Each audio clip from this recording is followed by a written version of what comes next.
Foundation properly স্কিনে বসছে না, ফর্মুলা কেমন যেন ড্রাই, অয়েলি, অনেক বেশি কেকি দেখাচ্ছে। ফেভারিট ফাউন্ডেশনটি অ্যাপ্লাই করার পরও অনেক সময় কিন্তু পারফেক্ট হয় না, এমন নিশ্চয়ই প্রায়ই হয়। হাই এভরিওয়ান, আমি জেসিকা। আজকে আমি শেয়ার করব 5 অ্যামেজিং ফাউন্ডেশন হ্যাকস যা ফলো করলে আপনার মেকআপটি হবে ফ্ললেস।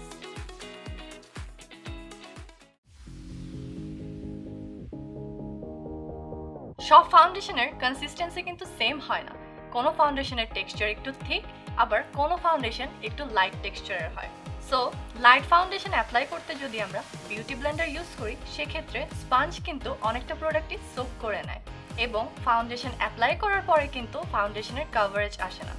সো ফাউন্ডেশন কিন্তু তখন আলটিমেটলি ওয়েস্ট হয় এবং আপনার ডিজায়ার্ড কভারেজ আসে না। আবার যদি ফাউন্ডেশনের কনসিস্টেন্সি ঠিক হয় এবং ব্রাশ দিয়ে অ্যাপ্লাই করা হয়, তখন কিন্তু প্রপারলি ব্লেন্ড হয় না, আনইভেন হয়ে থাকে এবং প্যাচি দেখায়। তাই thick foundation damp beauty blender দিয়ে ইউজ করলে খুব সুন্দরভাবে ব্লেন্ড হয়, প্যাচি হয় না। তেমনই একইভাবে কিন্তু লাইট ফাউন্ডেশন ব্রাশ দিয়ে ইউজ করলে খুব সুন্দরভাবে স্কিনে বসে যায়। ফাউন্ডেশন অ্যাপ্লাই করার পর আমরা অনেক সময় ইচ্ছেমতো ব্লেন্ড করি, কিন্তু এতে করে ফাউন্ডেশন কেকি দেখায়, আনইভেন দেখায় এবং প্রপারলি ব্লেন্ড হয় না। সো ফাউন্ডেশন অলওয়েজ সেন্টার থেকে অ্যাপ্লাই করে আউটওয়ার্ড মোশনে ব্লেন্ড করুন। এতে করে ফাউন্ডেশন সিমলেসলি বসবে এবং ন্যাচারাল দেখাবে। অনেকেই ফাউন্ডেশন অ্যাপ্লাই করার আগে প্রাইমার ইউজ করে না, কিন্তু কেন? প্রাইমার কিন্তু একটি গেম চেঞ্জার। স্মুথ বেস চাইলে প্রাইমার একদমই অ্যাভয়েড করা যাবে না।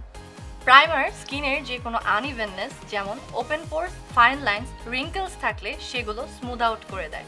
এতে করে ফাউন্ডেশন অনেক বেশি ফ্ললেস এবং ইভেন দেখায়। সেক্ষেত্রে যে কোনো সিলিকন বেসড প্রাইমার নিতে পারেন।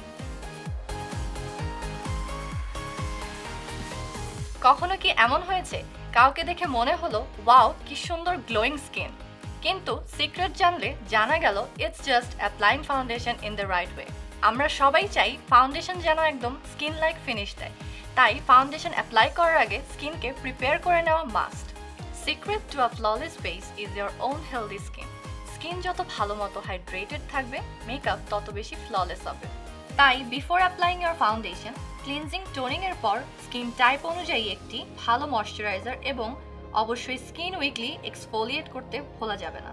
ডেড স্কিন লেয়ার থাকলে কিন্তু ফাউন্ডেশন এমনিতেই ঠিকভাবে বসবে না। সো ফলো দিস, ডিফারেন্স নিজেই দেখতে পাবেন। আপনার ফাউন্ডেশন যদি ঠিক হয় কিন্তু আপনি লাইট কভারেজ চান, তবে ফাউন্ডেশনের সাথে সামান্য একটু ময়শ্চারাইজার মিক্স করে নিন। এতে করে আপনার ফাউন্ডেশনটি লাইট হয়ে যাবে। কিন্তু লাইট ফাউন্ডেশন থেকে যদি থিকার কনসিস্টেন্সি চান, তবে হালকা একটু কনসিলার মিক্স করে নিন। So I hope it was helpful. আশা করছি খুব সহজেই এখন আপনার পছন্দের ফাউন্ডেশন থেকে ডিজায়ার্ড রেজাল্ট পেয়ে যাবেন।